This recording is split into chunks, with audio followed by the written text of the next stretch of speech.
Wife texted, "Don't wait up." I replied, "I won't be alone either." She canceled her plans within minutes. That text changed everything between us, but I'm getting ahead of myself. Let me start from when I first noticed something was off. I'm Andrew, a financial advisor with my own practice downtown, and I thought I had a solid marriage with Stephanie until the lies started piling up like unpaid bills. For 6 months, my wife had been acting like a stranger living in our house. Stephanie worked at one of those trendy advertising agencies where everyone dressed like they were heading to a fashion shoot rather than a board meeting, and lately she'd been coming home later and later with increasingly creative explanations. "Client emergency," she'd say, barely looking up from her phone as she kicked off her designer heels. "Campaign crisis. You know how it is." Except I didn't know how it was, because the Stephanie I married 3 years ago used to complain about working past 6 o'clock. Now she was pulling these mysterious 12-hour days and acting like I was bothering her when I asked basic questions about her schedule. Her phone became this precious artifact that she guarded like state secrets, angled away whenever I was nearby, suddenly password protected after years of casual access. She'd changed her lock screen from our wedding photo to some generic mountain landscape, which felt like a metaphor I didn't want to examine too closely. The woman who used to leave her phone on the kitchen counter while she showered now took it into the bathroom with her. I started noticing other changes too. New perfume that smelled expensive and unfamiliar. Clothes I'd never seen before appearing in our closet. A sudden interest in hitting the gym at odd hours, usually right after work when most people would be heading home. "I need to de-stress," she'd explain, but she'd come back looking more wound up than when she left. The biggest change was how she talked to me, or rather, how she stopped talking to me. Conversations became these surface-level exchanges about groceries and weekend plans, nothing deeper than what you discuss with a roommate. When I tried to bring up anything meaningful, our future, finances, even her day at work, she'd deflect with this new dismissive tone that made me feel like I was being unreasonable for wanting to connect with my own wife. Then came the night that started everything unraveling. I was in my home office reviewing client portfolios when my phone buzzed with a text from 2 women I'd never heard of before, Lisa and Hannah from Stephanie's agency. "Hi Andrew, this is Lisa from Stephanie's work. We need to talk to you about some concerning workplace dynamics involving your wife. It's urgent. Can we meet somewhere private?" I stared at that message for a full minute, my stomach dropping like an elevator with cut cables. Colleagues reaching out to someone's spouse wasn't normal workplace protocol. Whatever they wanted to discuss was serious enough that they felt compelled to go around Stephanie entirely. I walked into the living room where Stephanie was curled up on the couch with her laptop, probably working on one of her mysterious late-night projects. "Hey, do you know Lisa and Hannah from your office?" I asked casually, watching her face carefully. The reaction was immediate and telling. Her entire body went rigid, laptop nearly sliding off her knees as her head snapped up to look at me with something that looked like pure panic. "Why?" she asked, voice tight. "What about them?" "They just contacted me. Said they wanted to meet about some workplace situation involving you." The color drained from her face so quickly I thought she might faint. She set her laptop aside with shaking hands and stood up, suddenly animated with nervous energy. "Those 2 are absolute troublemakers," she said, pacing now. "Lisa's been gunning for my position since she got passed over for the Morrison account, and Hannah's just her little sidekick. They're probably trying to spread gossip about me because they're jealous of my client relationships." The speed and specificity of her character assassination was remarkable. For someone who claimed not to have problems with these women, she certainly had detailed opinions about their motivations and personalities. What kind of gossip would they want to spread? I pressed. "I don't know, Andrew. Office politics are complicated. Maybe they think I'm getting preferential treatment from management or something. You know how petty women can be when they feel threatened." But her explanation felt rehearsed, like she'd been preparing for this conversation. The Stephanie I knew had never been particularly dramatic about work relationships, and suddenly she was painting these colleagues as jealous conspirators? Something didn't add up, and the math wasn't working in her favor. I decided to test my growing suspicions with a strategic bluff that would either put my concerns to rest or confirm what I was starting to fear. The next evening, Stephanie was getting ready for another one of her mysterious nights out, this time claiming she was meeting college friends for drinks downtown. She stood in our bedroom mirror applying makeup with the kind of precision usually reserved for special occasions, wearing a dress I'd never seen before that probably cost more than most people's car payments. "Don't wait up," she said without looking at me, her standard farewell these days. "We'll probably be out pretty late catching up." I watched her gather her purse and keys, noting how she double-checked her phone and reapplied her lipstick one more time. Everything about her behavior screamed that this wasn't just a casual friends' night, but I kept my expression neutral as she headed for the door. "Actually, perfect timing," I called out as she reached the hallway. "I invited Lisa and Hannah over for dinner tonight since you'll be out anyway. Figured I'd hear what they wanted to discuss." The effect was immediate and dramatic. Stephanie stopped dead in her tracks like she'd hit an invisible wall, her keys actually slipping from her fingers and clattering onto the hardwood floor. She turned around slowly, and I watched her face cycle through several emotions in rapid succession: shock, panic, calculation, and then forced casualness. "Tonight?" she asked, voice pitched higher than normal. "You invited them here? Tonight?" "Yeah, around 7. Seemed like the polite thing to do since they reached out. You don't mind, right? I mean, they're your colleagues." She stood there for a moment, clearly processing this information and not liking the conclusions she was reaching. Then she started moving with sudden urgency, walking back toward the bedroom while pulling out her phone. "Actually, you know what? I should probably reschedule with the girls. It's rude for me to not be here when my coworkers come over." "Don't change your plans on my account," I said, following her into the bedroom. "You've been looking forward to this night out all week. I can handle a simple dinner conversation." But Stephanie was already frantically typing on her phone, her fingers moving across the screen with desperate speed. No, it's fine. Ashley will understand. We can do drinks another time." She hit send and then immediately started pacing around our bedroom, her nervous energy filling the space like smoke. "Actually, maybe we should order takeout instead of cooking. The house isn't really ready for company. And I should probably change clothes if we're having guests over." I watched this performance with growing certainty that my suspicions were justified. The woman who had been perfectly confident about her evening plans 5 minutes ago was now spiraling into panic mode over a simple dinner invitation. If Lisa and Hannah were just jealous troublemakers like she claimed, why would their presence in our home cause such an extreme reaction? "Stephanie, what's really going on?" I asked directly. "Why are you so worried about me talking to these women?" She stopped pacing and looked at me with wide eyes, like a deer caught in headlights. "I'm not worried. I just think it's weird that they contacted you directly instead of talking to me first. It's unprofessional and frankly kind of inappropriate." "So inappropriate that you need to cancel your entire evening?" "I'm not canceling anything. I'm just being a good hostess by making sure I'm here to facilitate the conversation. You don't know these women, Andrew. You don't understand the office dynamics or the context behind whatever they think they need to discuss." But her explanation was falling apart under its own weight. If she wasn't worried about the content of the conversation, why did she need to be present to facilitate it? Why was she suddenly concerned about office dynamics when she'd never brought up these women before today? I pulled out my phone and started typing a message to Lisa and Hannah. "What are you doing?" Stephanie asked, moving closer to try to see my screen. "Just confirming tonight's dinner plans," I said, angling the phone away from her.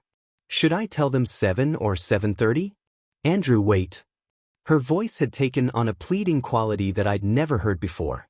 "Maybe we should talk first, just you and me, before you meet with them. I think there might be some misunderstandings that I should clear up." And there it was. The admission that there was indeed something to clear up, something that required her damage control before I heard it from Lisa and Hannah directly. My wife had just confirmed that whatever these women wanted to discuss was significant enough to derail her entire evening and send her into full crisis management mode. 2 days later, I met Lisa and Hannah at a quiet restaurant across town, far from Stephanie's usual haunts and the agency's networking spots. They'd chosen the location carefully, and I understood why the moment they started talking. What they had to tell me required the kind of privacy that could destroy careers and marriages in equal measure. Lisa was a sharp-eyed brunette with the no-nonsense demeanor of someone who'd climbed the corporate ladder through competence rather than politics. Hannah was younger, blonde, with nervous energy that suggested she'd rather be anywhere else but felt morally obligated to be here. They both looked uncomfortable as we settled into a corner booth, like they were about to perform surgery without anesthesia. "Thank you for meeting us," Lisa began, her voice steady despite her hands fidgeting with her coffee cup. "This isn't easy, but we felt you deserved to know what's been happening at the office." Hannah nodded vigorously. "We debated for weeks about contacting you directly, but after what Stephanie did to us, staying quiet wasn't an option anymore." I leaned back, trying to prepare myself. "What exactly has she done?" Lisa pulled out her phone. "Your wife has been having an affair with our department head, Vincent Crawford, for the past 5 months. It started right after he transferred from Chicago in March." The words hit like a physical blow, even though I'd been preparing for this possibility. Hearing it confirmed was different than suspecting it, like the difference between fearing cancer and getting the actual diagnosis. "How do you know this?" Hannah slid a folder across the table. Screenshots of text messages, email chains, witness accounts of them leaving together multiple times per week. Vincent's married with 3 kids, so he was trying to be discreet, but not discreet enough. I opened the folder and immediately regretted it. The first screenshot showed texts between Stephanie and someone labeled V in her contacts. The messages were explicit enough to turn my stomach, but it was the casual intimacy that really twisted the knife. These weren't desperate texts from a moment of weakness. They were comfortable communications of 2 people who'd been carrying on a relationship for months. "There's more," Lisa said quietly. "Hotel receipts Vincent forgot in the office printer. Restaurant reservations sent to the shared department email by mistake. Corporate dinner statements from days when they both called in sick." Hannah showed me photos on her phone. "This is them at the Meridian Hotel bar 3 weeks ago. A coworker spotted them during her own date night." The photos were damning. Stephanie and a man I'd never seen before, sitting intimately in a booth, his hand on her thigh, her fingers intertwined with his. She was wearing the same dress she'd claimed to wear to a client dinner that night, looking at this Vincent character the way she used to look at me. "The affair ended abruptly 2 weeks ago," Lisa continued. "Vincent's wife found suspicious charges on their credit card and confronted him. She demanded to see his phone, found everything, and dragged him into marriage counseling. Vincent cut all contact with Stephanie immediately." I felt a bitter laugh escape. That's when her behavior at home became even more erratic. "Probably," Hannah said. "But here's where it gets ugly." Instead of accepting the affair was over, Stephanie decided to retaliate against Vincent through us. Lisa's expression hardened. She filed formal HR complaints against both of us, claiming we were engaging in inappropriate relationships with clients to secure accounts. Completely fabricated allegations that could have destroyed our careers. Hannah's voice shook. She said I was offering personal incentives to land the Davidson account, which could have gotten me blacklisted from the industry.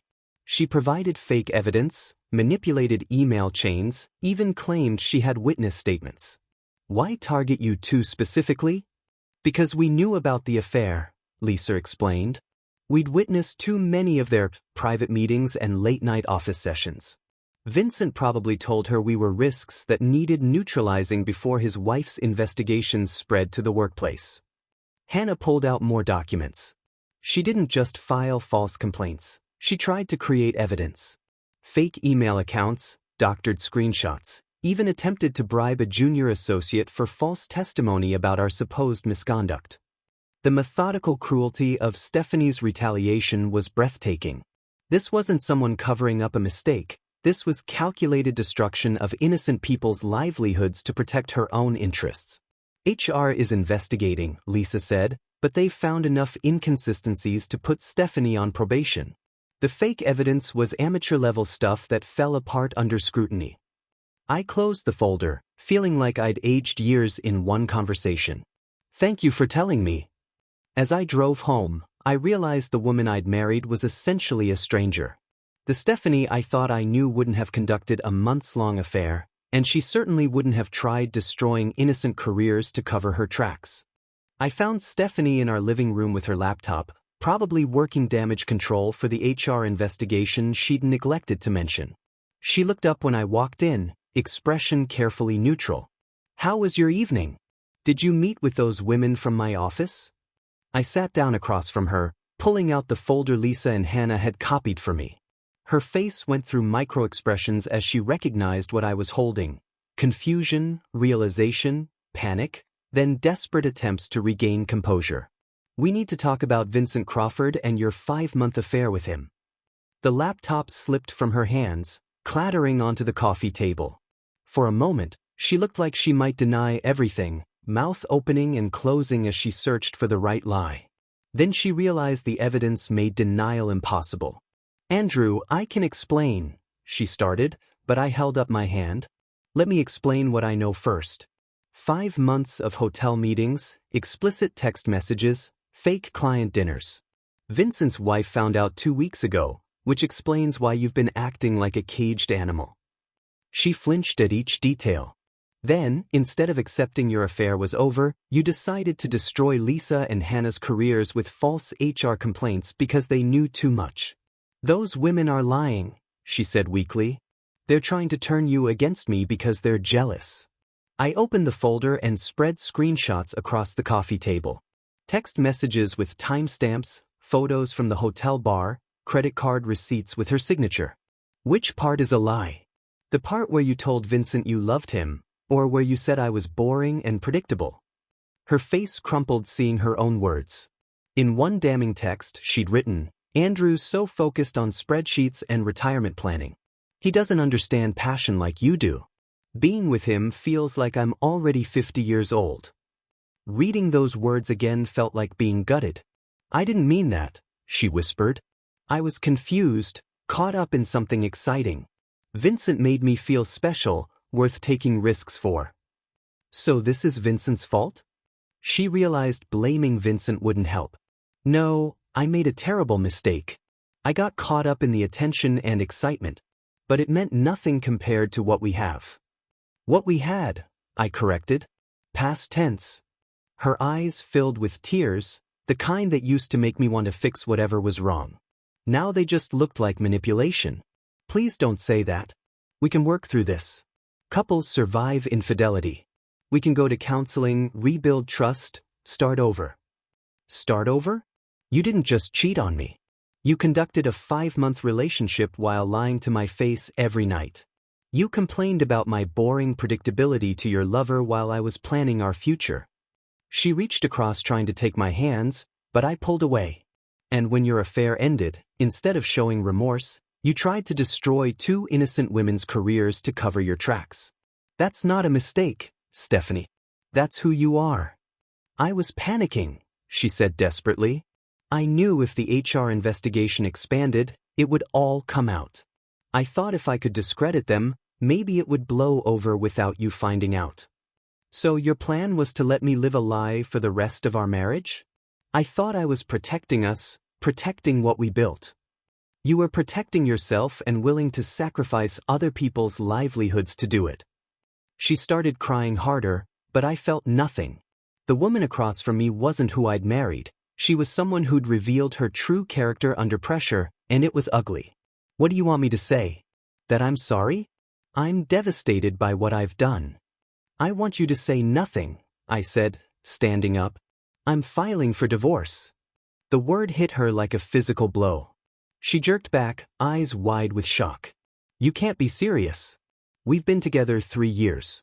We have a life together, plans, a future. We had those things. You threw them away for hotel room sex with a married man." I walked toward our bedroom to pack a bag. She followed, still pleading. "I'll quit my job, leave the agency, we can move somewhere new, start fresh. I'll do whatever it takes.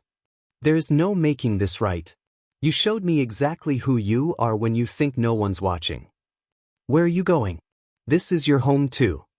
"I'm staying with my brother Mike until I find my own place.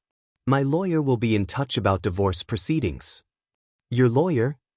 Her voice rose to a shriek. You've already contacted a lawyer? Rebecca Foster.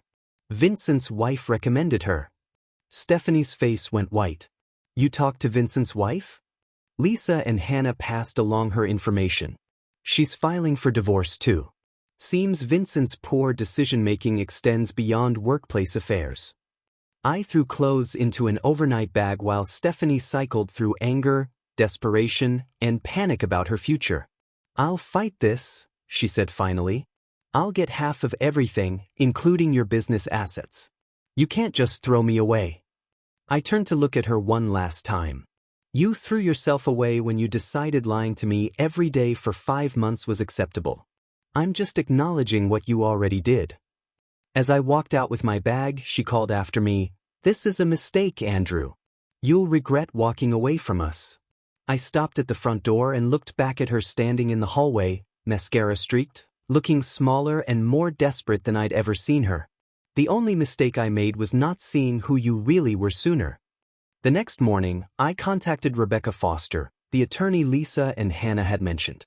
Her office was downtown in one of those gleaming towers that screamed expensive legal expertise, but she was surprisingly straightforward about costs and realistic timelines. Adultery cases with workplace complications can get messy, she warned during our consultation. Your wife will likely hire aggressive representation, especially if she's facing professional consequences simultaneously. She was absolutely right. Within a week of me filing divorce papers, Stephanie had retained David Kellerman, a notorious shark who specialized in maximizing spousal support awards. His first move was predictable, demanding temporary spousal support, claiming Stephanie couldn't maintain her lifestyle while the divorce proceeded. The irony wasn't lost on me that the woman who'd spent months lying about working late was now arguing she needed financial support to survive. Meanwhile, the workplace situation was escalating exactly as predicted. The HR investigation that started with Stephanie's false complaints had expanded once Vincent's affair came to light. Rebecca learned that HR had interviewed dozens of employees, uncovered the fake evidence Stephanie created, and discovered Vincent had been using his position to arrange private meetings with Stephanie during business hours. The agency's response was swift and decisive. Vincent Crawford was demoted from department head to regular account manager, stripped of supervisory responsibilities, and required to complete mandatory ethics training. His access to company credit cards was revoked, and he was prohibited from attending client events for 6 months. The demotion came with a 40% salary cut, which probably explained why his wife filed for separation the same week my divorce papers were served. But Stephanie's consequences were more severe. The HR investigation concluded that her false complaints against Lisa and Hannah constituted workplace harassment and creating a hostile work environment. She was placed on formal probation with written warning that future misconduct would result in immediate termination. Her access to certain client accounts was restricted, and she was required to attend weekly HR meetings to discuss her behavior and attitude. The professional humiliation was eating her alive. I heard through mutual acquaintances that she'd been frantically networking, trying to find opportunities at other agencies, but word travels fast in advertising. The story of her affair with a married supervisor and subsequent retaliation against whistleblowing colleagues had spread through industry circles like wildfire. Companies were reluctant to hire someone with documented ethics violations and a reputation for workplace drama. Her legal strategy became increasingly desperate as her professional options dwindled. Kellerman filed motion after motion, demanding everything from temporary spousal support to larger shares of our joint assets. He argued that Stephanie had sacrificed her career advancement to support my business, conveniently ignoring that her career troubles stemmed from her own misconduct. Rebecca countered each motion methodically, presenting evidence of Stephanie's affair, her false HR complaints, and her attempts to destroy colleagues' careers to cover her tracks. The pattern of deception and retaliation demonstrates a fundamental lack of character that undermines any claims of being a supportive spouse, Rebecca argued in one particularly brutal filing.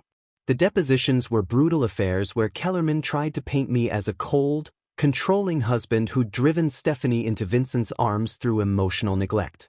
Under oath, Stephanie claimed I was obsessively focused on work and money, and had stopped being emotionally available months before her affair began. She portrayed herself as a lonely wife seeking connection from someone who actually appreciated her. Rebecca destroyed this narrative by presenting evidence of my attempts to plan vacations, romantic dinners, and shared activities that Stephanie had consistently declined or canceled for work obligations. The timeline clearly showed that her emotional distance had preceded and facilitated the affair, not resulted from my behavior. The most damaging moment came when Rebecca presented the text messages where Stephanie had mocked my boring predictability and obsession with spreadsheets to Vincent. Under cross-examination, Stephanie couldn't explain how someone seeking emotional connection would simultaneously ridicule their spouse's character to their lover. She broke down crying, claiming the messages were taken out of context, but the damage was irreversible. The financial discovery phase revealed another layer of Stephanie's deception. She'd been using her corporate card for personal purchases totaling over $8,000, including hotels, restaurants, and gifts unrelated to legitimate business expenses. The agency was considering criminal charges for corporate credit card fraud, which would have destroyed any remaining career prospects. As months dragged on, the stress was visibly destroying her. Mutual friends reported that she'd lost significant weight, was drinking heavily, and had become isolated as former colleagues distanced themselves from the scandal. Her social media presence, once filled with glamorous lifestyle posts, had gone completely dark. Lisa and Hannah, by contrast, were thriving. The agency recognized that their willingness to come forward had likely saved the company from serious legal liability.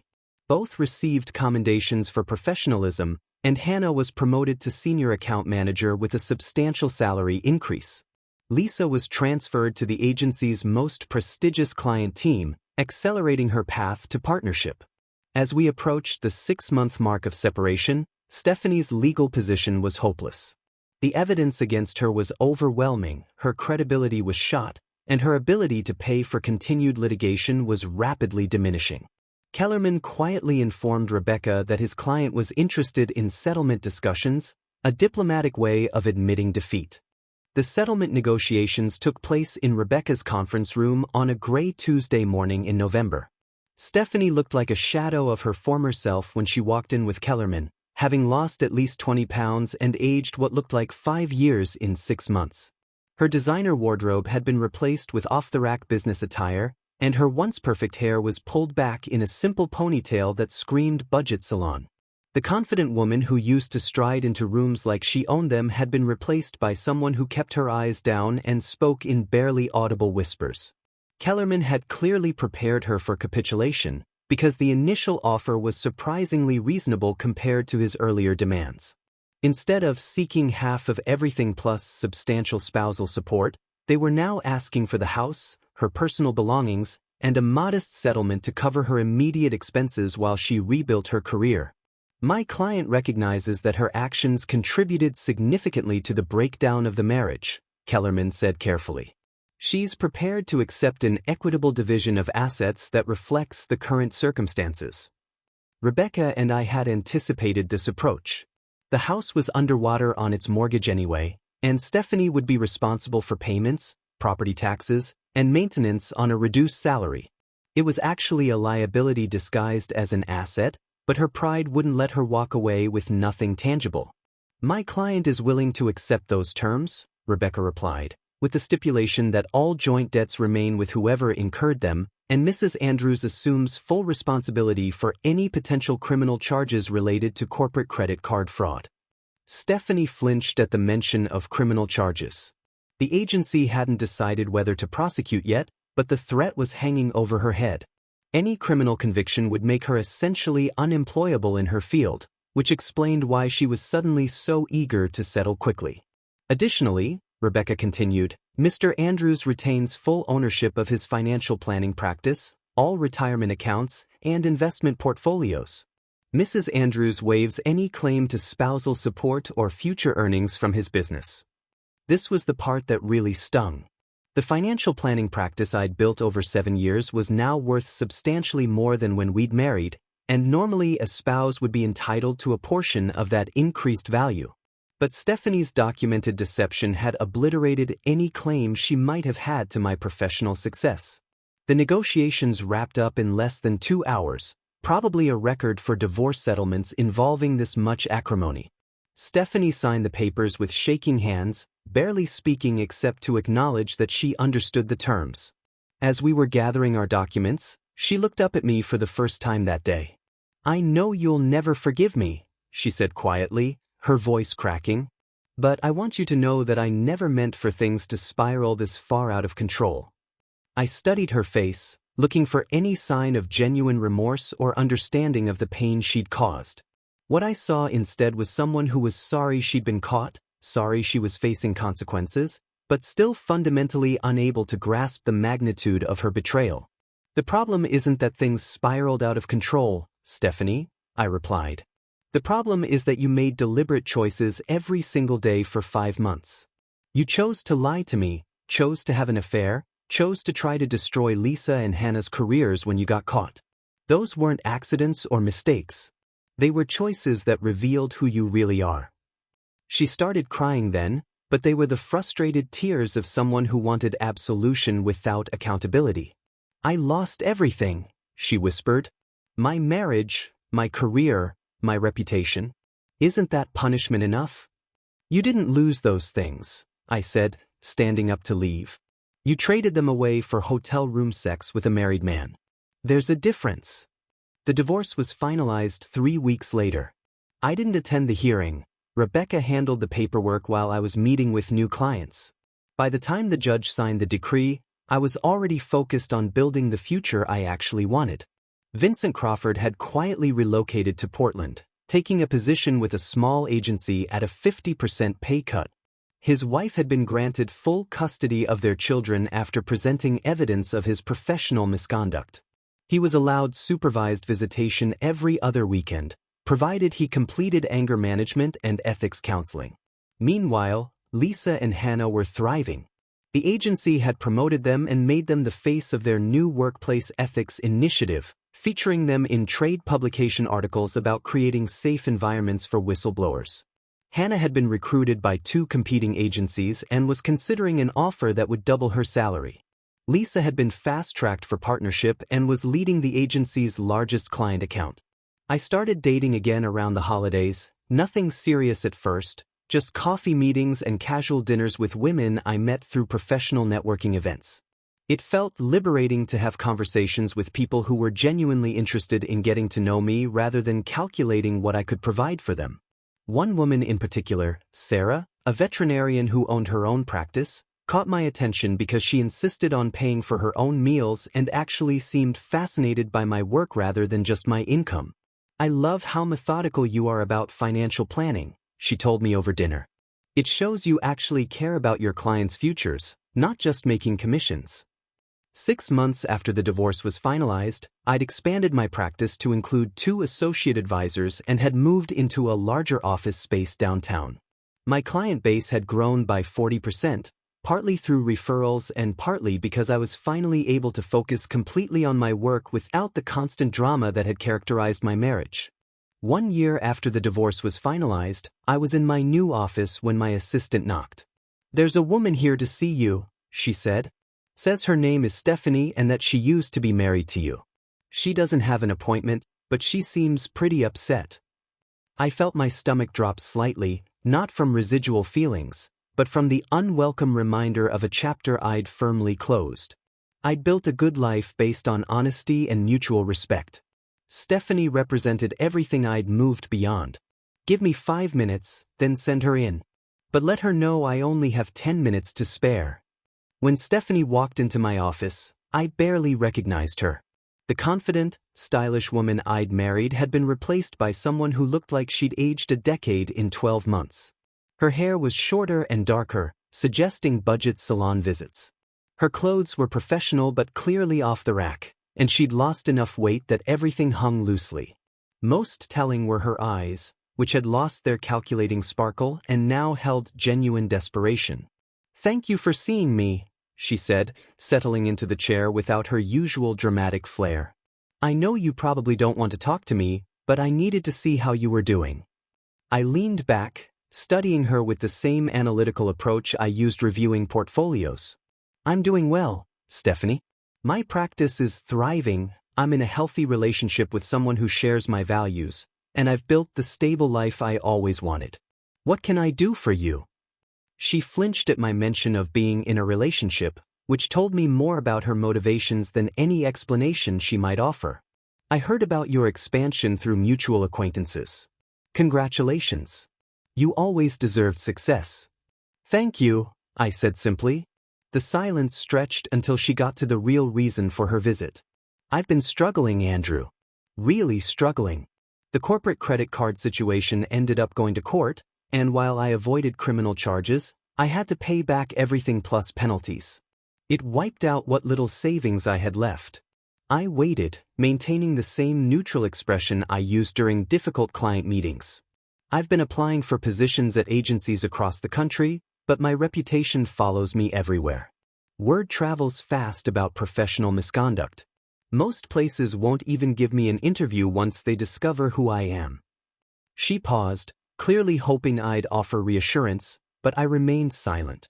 I ended up taking a job at a small local marketing firm doing social media management for about half what I was making before. It's honest work, but it's not enough to cover my expenses, especially with the house payments and debt from the legal proceedings. I glanced at my watch, noting we were halfway through the 10 minutes I'd allocated. I'm sorry to hear you're having difficulties, but I'm not sure what you expect me to do about it. Her composure finally cracked, tears forming in her eyes. I made terrible mistakes, Andrew. I destroyed everything good in my life because I was selfish and convinced myself that I deserved something better than what we had. I know you can never forgive me, but I was hoping maybe you could help me get back on my feet financially. Just a loan to help me catch up on bills and maybe start fresh somewhere else. The real reason wasn't to congratulate me or seek forgiveness. She needed money, and I was the most financially stable person she knew who might have residual feelings she could exploit. Stephanie, I said quietly, do you remember what you told Vincent about me in those text messages? About how I was boring and predictable, obsessed with spreadsheets and retirement planning.